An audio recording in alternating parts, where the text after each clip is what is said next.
Hey guys, welcome back to the channel. My name is Roman, for those who don't know me, and I would love to share my experience in this video driving 2021 Tesla Model 3 all the way from Fort Lauderdale, Florida to north of Seattle, Washington.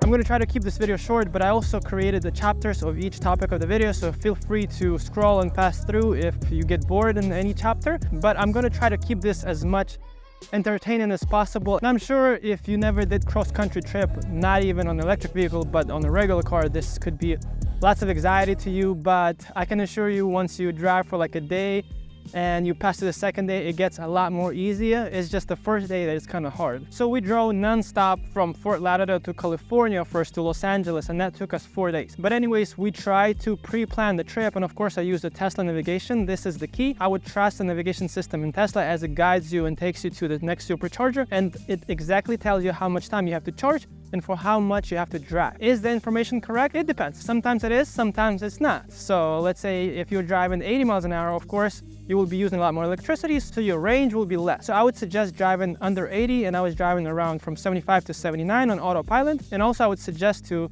switch to chill mode, which saves a bit of the battery, especially on the acceleration. I'm sure if you own an electric vehicle, or maybe you don't know, if you are using a lot of fast charging, which is a supercharger network on the Tesla, your battery life will be a bit damaged. I don't know how far the extent is. So what I was doing every day, I would start fresh, was 90 or 100% of the battery. Another thing, you shouldn't be charging to 100, but I also heard if you charge to 100 and you start driving right away, it's not as bad as you would charge to 90 and just let the car sit for a long time and store the energy in the battery. What I would do, I would charge all the way to 100, and then I would start my trip, and then I would do my superchargers. For every day, I would probably stop about 4 or 5 supercharger stations, and we would drive for about 2.5 hours and charge for about 20, 15, sometimes 35, maybe rarely up to 45 minutes. At the end of the day, when you go to the hotel, it's a good idea to find a hotel that has slow charging, which for example could be a charge point, J1772 charging, and come to the hotel or to the charging station that has slow charging and leave the car there overnight, so you don't just use superchargers, and maybe you'll be lucky to find a free charger. I would recommend to use ChargePoint and also PlugShare as your apps to search for those type of stations. You'll get more detailed reviews on the stations, and sometimes you might see that there is a charging station on the map, but on the reviews it will say literally somebody a week ago said that the charger is broken. So that is helpful. Also, sometimes you can just search on Google and it will give you more information just by searching EV charger. Lots of hotels also have Tesla destination chargers, which is nice, but they tend to be a bit more pricey.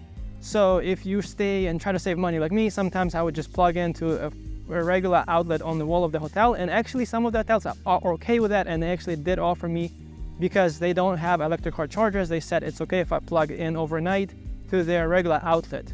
You'll get about 30% of the battery overnight, but then with the J1772 charger, you'll get good 7-8 hours. You'll get a full battery, and then of course with supercharger, it will take anywhere from 20, 30 to 50 minutes to fully charge. Another good tip is, like I said, follow your supercharger navigation points. But just so you know, if you do drive too fast, it will shorten your battery life. And if you see that you will arrive with a low percentage of battery, I would advise to start driving at maybe 10 miles slower than the speed limit. So for example, instead of 70, drive 60. And you could gain up to 10-15% of the battery during your drive, and I've done that plenty of times. Another tip is, most of the campgrounds and also RV parks, pretty much like 99% of them, have 50 amps chargers. So make sure to bring your 40 to 50 NEMA adapter with you. That way, in case of emergency, you can always plug in, and that could be your regular charge point, J1772 speeds plug, and you can charge about 32-35 miles an hour easily on those. So the first 4 days we took our time to drive non-stop to LA, but then we took our sweet time to travel and do some stops in national parks, because some of the states here at Northwest are just beautiful. So from LA to Utah to Salt Lake City took us good 10 days, because we did some stops in Death Valley, in a bunch of national parks, in a bunch of state parks, in Arches, Canyonlands. Beautiful. Utah especially is worth visiting, and if you have extra time, make sure to visit those parks. And lots of state parks, I would say, worth to be named National Park. So from there, we took also a long trip to Glacier National Park all the way up north. They did not have superchargers, but luckily they had a destination charger, which worked just fine. And we just had to stop there for a good 4 or 5 hours to charge the battery all the way to 90%. And since we were staying close to the visitor center, we just left the car there, and then we enjoyed the views and the lake and the park and all the wildlife it had to offer. From Glacier National Park, we drove west towards Seattle, and I stopped in Spokane. I visited my host family, and then from there, we went to Olympic National Park, Mount Rainier National Park, and down to Oregon.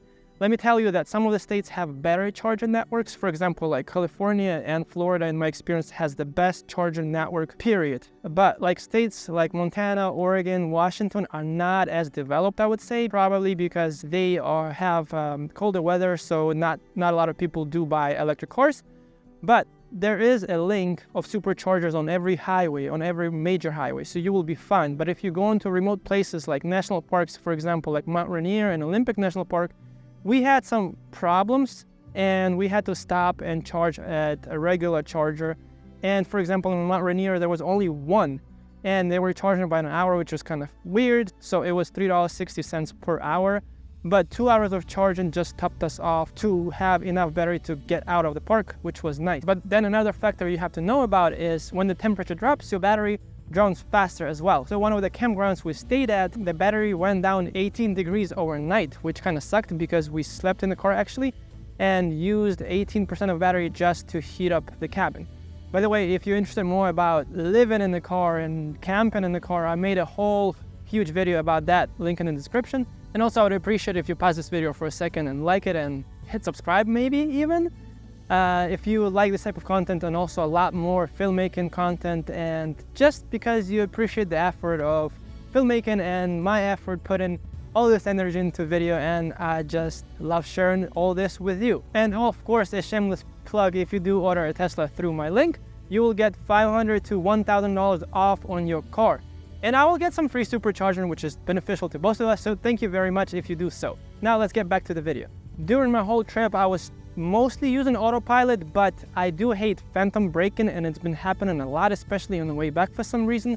I kind of noticed it does happen during bright day, and when you see these mirages on long highways, it will slam the brakes all of a sudden, like every 30 minutes or so. It was pretty bad. Driving to California, it wasn't as bad, and it never happens when you drive behind the vehicle or if you drive at night. It always happened during midday. And Tesla should address this issue. It's pretty bad because it can get really dangerous, especially if somebody's driving behind you. You slam the brakes and the car behind you just slams on you. So that's most of you probably think, especially for the people who don't have an electric car, oh my God, this guy is freaking crazy. Why do you drive cross country? I would not even do that on a regular car. But this guy is driving and charging, and that is just insane. Probably took him for a lot of time, and that is just stupid. Not really. You drive, like I said, for 2 hours, you charge for 20 minutes. Sometimes we just go to the bathroom, we come back, and it just says it's enough time for you to continue driving. So 15 minutes, you wouldn't believe, you will go to the gas station, you'll spend the time going to the bathroom, you'll spend the time buying your little snacks and stuff. And that is 20-25 minutes sometimes. So it's actually a good break to take, and we would plan our longer charging stops to have lunch. And sometimes the Tesla superchargers have great locations where, for example, you could have some healthy food, a bit healthier than others. Chipotle, which is one of my favorites, also Panera Bread. But some of the supercharger locations just suck. Like for example, this one we just stayed in here by the hotel, there is nothing here. And the one previous was McDonald's. And the one before this had McDonald's and Arby's. And I just hate the fast food network in America. And there's not a lot of healthy food options, so I do have a compact kitchen with me, and sometimes we would cook. And I do talk more about that and in depth in my travel Tesla video that I did post up here. But unfortunately, the food choices on your road trip do suck. In Texas, it was a cool gas station called Buc-ee's. For those of you familiar, it's a great stop. Make sure to go there if you're driving, passing through. Lots of food choices, very clean restrooms, I highly recommend. Another thing that did bother us a lot during hot, sunny days, because the roof of the car is just glass, the AC would work really hard, but you would still not feel the air because you get sunburned from the top. Even though there is a shade, I would recommend to buy a shade from Amazon. I link some in the description that you would like to check out, just to have a bit more shade while you drive so it's not as hot. But overall, I did this in 2023, and the charging stations prices were a bit higher than before in my previous trips, but still not as expensive as gas stations. So you could expect anywhere paying from 30 to 42 cents per kilowatt per your charging session, and that would be around $15 to $25 per charge. You could expect spending around $250 driving from coast to coast, which I think is nothing compared to gas prices nowadays, especially if you have a bigger car. And each charge would cost us about $15 to $25 to fill up. But you can save a lot of money if you do purchase your own Tesla if you don't have one yet. Using my referral link, you can save anywhere from $500 to $1,000, and I will get a free supercharging miles for your referral, which will help me to create more videos like these. And thank you for supporting my channel. Well, I hope this video was not too long. If you do have any questions about this trip and my experience and anything that was your concern, feel free to leave them in the comments below. I will gladly reply to most of your questions, and if you do have any other tips that I haven't mentioned, I'd love to see them as well in the comments below. But for now, thank you so much for watching, and I'll see you next time. Peace.